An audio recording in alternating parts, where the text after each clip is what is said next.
Hey guys, today I'll show you how to fix when Rockstar Game Launcher is not initializing.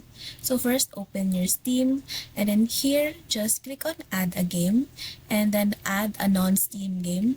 In this list, just find Rockstar Game Launcher, and if it is not there, then just click on the browse button on your lower left.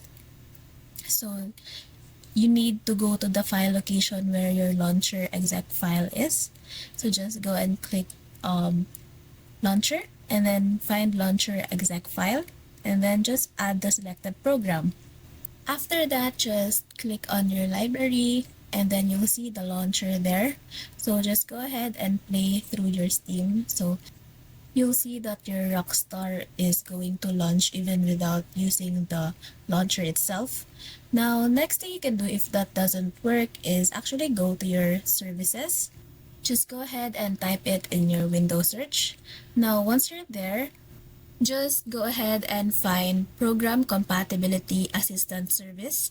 And then in here, just make sure it is running and it is on automatic. If it isn't, just right click and click on your properties and make sure that your startup type is on automatic.